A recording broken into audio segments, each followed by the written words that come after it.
各位朋友大家好，歡迎嚟到文峰講生肖。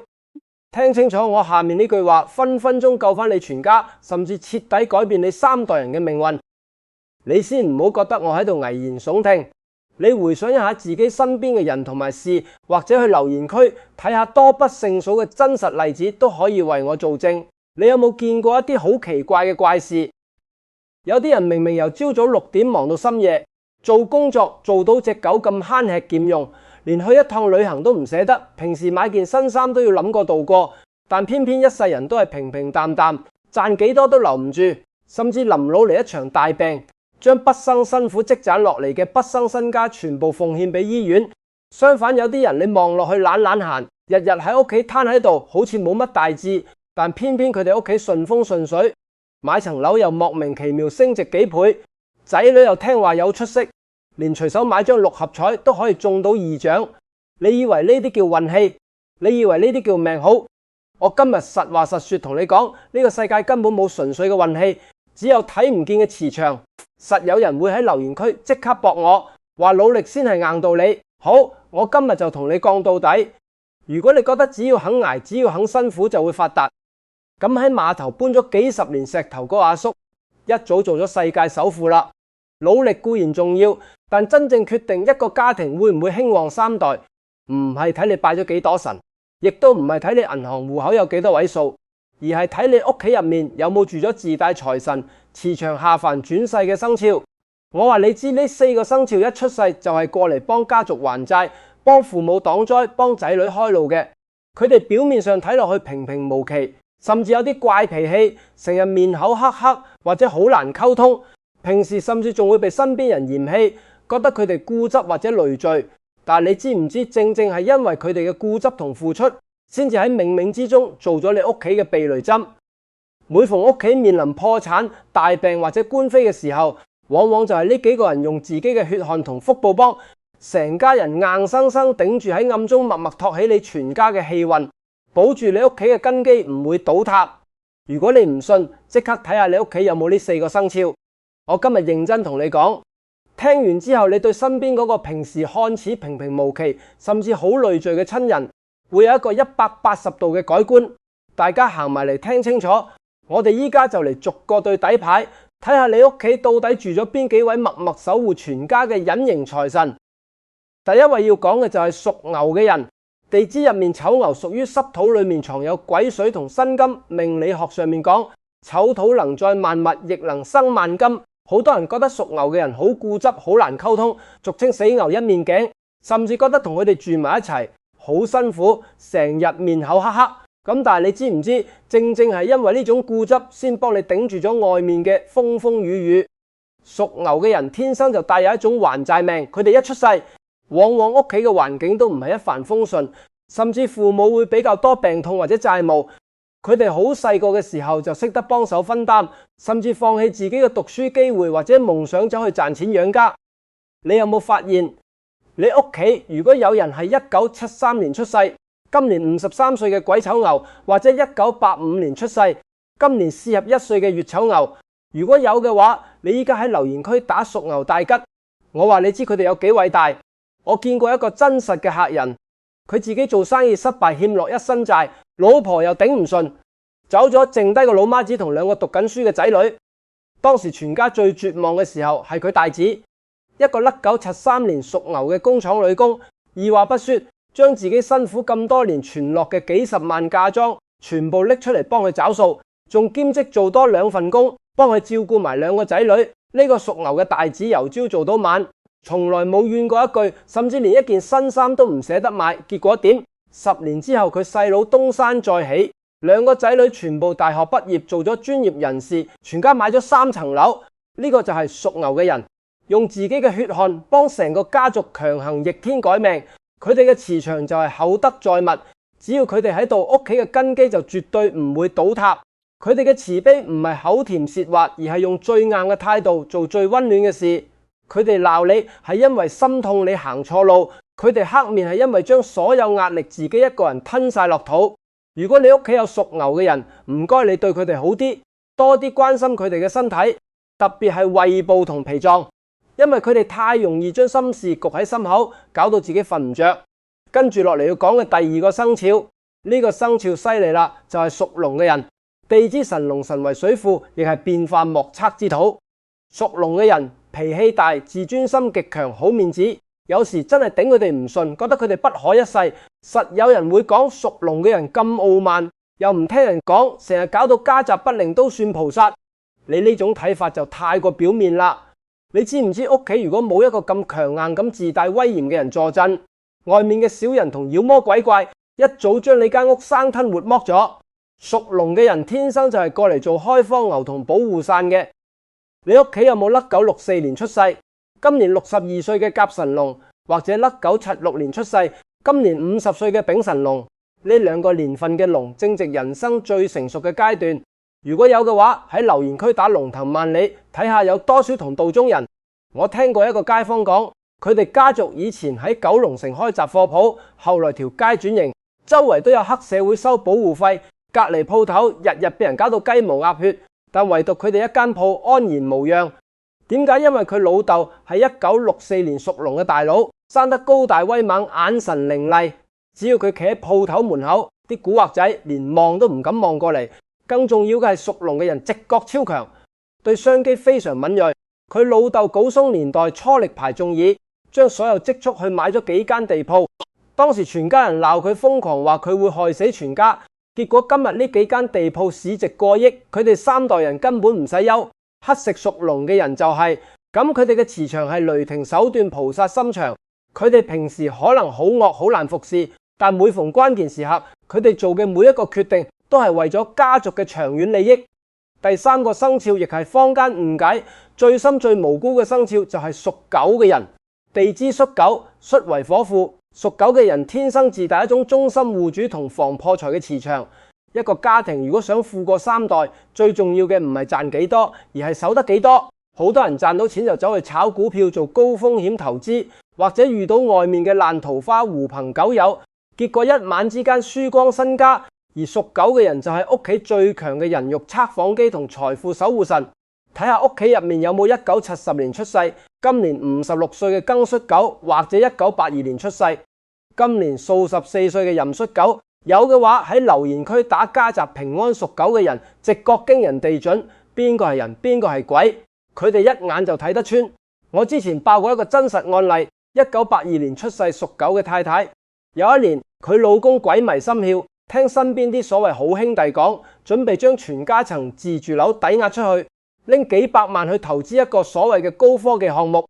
當時全家人覺得呢個係發達機會，唯獨呢個屬狗嘅老婆死活唔同意。佢甚至不惜同老公鬧離婚，將房產證收埋鎖喺保險箱，日日喺屋企做衰人，俾全家人指責佢阻住發達。結果點？大半年之後，嗰個所謂嘅好兄弟涉嫌集資詐騙被捕，所有掟錢入去嘅人全部血本無歸，有幾個甚至要跳樓自殺。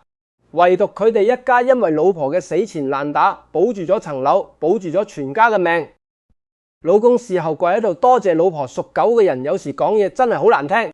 得罪人多，稱呼人少，連屋企人都覺得佢哋煩，覺得佢哋負能量。但如果唔係，佢哋日日喺度幫你守住個門口，防範小人，你賺幾多都好似倒水咁倒光啦。第四個生肖就係純粹靠命，好嚟陰庇全家嘅屬豬嘅人。地支亥水，亥為水之根，亦代表天生嘅食神同福位。如果話前面3個生肖係靠努力、靠守護、靠代眾生受苦嚟旺家，咁屬豬嘅人就係純粹靠命，好嚟陰庇全家。實有人會好唔服氣，喺留言區留言，屬豬嘅人咁懶又貪食，日日淨係識得享受，憑咩話佢哋旺家3代，世界公理何在？好，我依家就話，你知公理喺邊度？你日日忙到隻狗咁，由朝計較到晚，結果都係賺得3幾萬。人哋屬豬嘅人天天隨遇而安，開開心心，偏偏所有好事都自動波敲上門。呢啲就係磁場嘅分別。屬豬嘅人天生自帶一種大智若愚嘅菩薩磁場，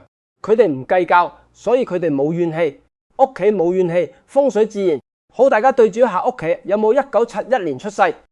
今年55歲嘅辛亥豬，或者1983年出世，今年數13歲嘅癸亥豬。有嘅話，即刻喺留言區打金玉滿堂去黐下佢哋嘅福氣。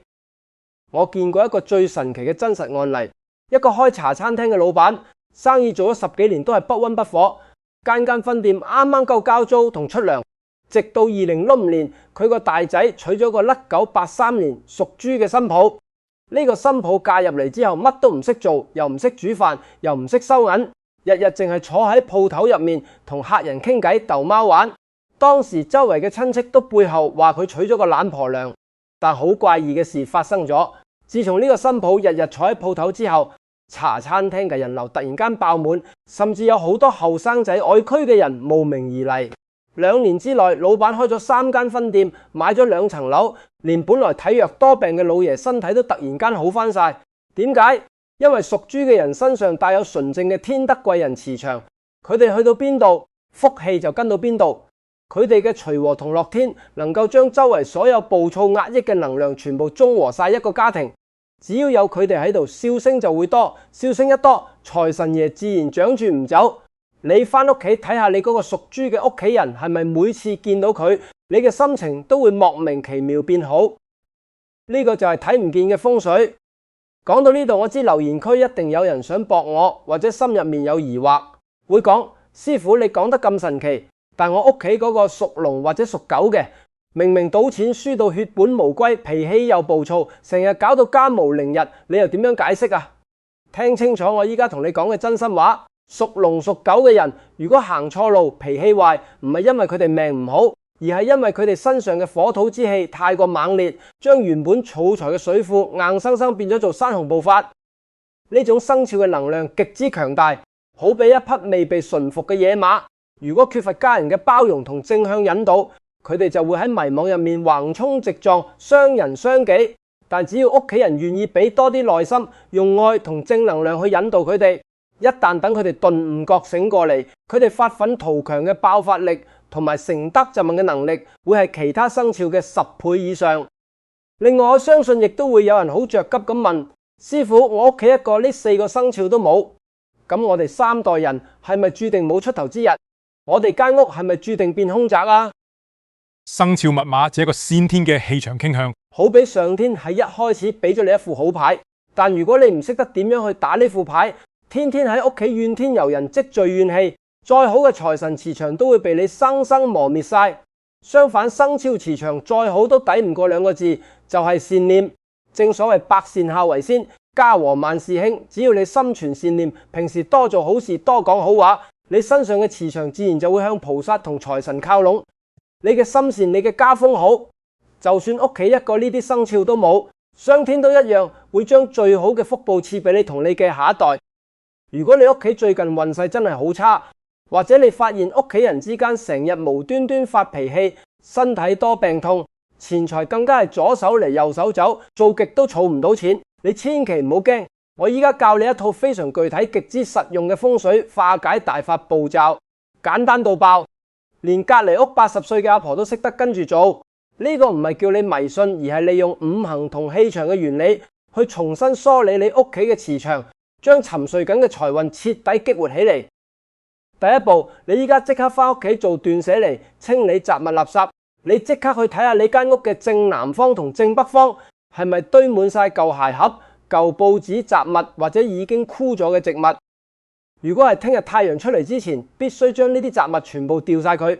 因為正南方喺流年風水上面屬火。如果堆放雜物同垃圾，就等同於喺火堆上面加柴，會引發命理學上所講嘅火燒心格局，搞到全家人嘅脾氣會無端端大爆發，引嚟血光之災或者破財。特別係屋企有屬龍同屬狗嘅人，會俾呢種燥土之氣衝擊到頭暈眼花，做錯投資決定。所以正南同正北呢2個方位一定要保持乾淨、通風同明亮。第二步就係一個成本極低但威力極大嘅綠白生水化煞陣。你準備一個乾淨嘅透明玻璃杯，喺入面放滿最普通嘅粗鹽，去街市買幾蚊包嗰種粗鹽就得，千祈唔好用靚靚嘅食用鹽。然後加清水加到8分滿，跟住喺杯入面放6個金黃色嘅5毫子硬幣。點解一定要用5毫子硬幣？因為5毫子係金黃色，喺五行上面屬金，而6個硬幣代表6白武曲金星。呢個擺設喺風水上面叫做6白金生水，金水相生化燥火。你將呢杯鹽水靜靜雞擺喺你屋企嘅正北方或者大門口嘅側邊，擺放嘅最佳時間最好係揀農曆初一或者15嘅朝早7點到9點辰時之間擺好之後，千祈唔好隨便去喐佢。如果過咗一段時間，你發現玻璃杯邊緣有白色嘅鹽花結晶凝結出嚟，甚至爬滿晒杯身，你千祈唔好驚，呢個絕對係好事，代表呢杯鹽水正在發揮作用，幫你間屋源源不絕咁吸走晦氣、病氣同小人氣。你只需要用濕布抹乾淨，或者重新換一杯新嘅鹽水就得啦。呢個方法成本唔使10蚊，但效果非常驚人。只要你跟住呢2步做，就算你屋企一個旺家生肖都冇，都可以人為咁去借氣，將屋企沉悶壓抑嘅死氣重新激活，令全家人嘅財運同健康大幅提升。講到呢度，我想大家明白一個最深刻嘅道理：風水佬可以呃你10年8年。但我今日同你講嘅全部都係因果同心念，無論你依家處於人生嘅逆境定順境，無論你銀行戶口依家係5位數定8位數，記住屋企人平平安安、健健康康、齊齊整整坐埋一齊食餐飯，呢個先係世間最大嘅福報。如果你希望你同你嘅家人喺嚟緊嘅日子入面財源滾滾、消災解難、合家大吉，我希望你今日做一件功德無量嘅事，把呢條影片分享俾你身邊嗰啲屬牛、屬龍、屬狗同埋屬豬嘅親戚朋友。你唔需要同佢哋講大道理，你只需要轉發俾佢哋睇，就等於幫佢哋點亮咗命入面嘅財神，幫佢哋擋走緊流年嘅災禍。呢個就叫做結善緣積陰德。另外，如果你覺得我今日講嘅嘢真係有道理，分分鐘點醒咗你對某個屋企人嘅睇法，依家就請你動動手指，免費點讚呢條影片，訂閱我哋嘅頻道，同埋一定要打開旁邊個鈴鐺揀選全部通知，咁樣你以後就絕對唔會錯過任何一個改運嘅天機。每一次有新影片發布，你都可以第一時間收到。做完之後，最重要嘅一步，即刻喺留言區打上合家平安、招財進寶呢8個字，讓大眾嘅善念喺留言區匯聚成最強大嘅正能量磁場，為你同你嘅家族暗中加持。我會親自喺留言區幫你哋每一位留言嘅朋友點讚祈福，祝福各位街坊阿叔阿嬸，由今日開始屋企人順風順水，仔女聽話孝順，身體健康，橫財就手，一家大細興旺，3代平平安安。多謝大家收睇，我哋下一次再嚟解開更多你不知道嘅命理天機。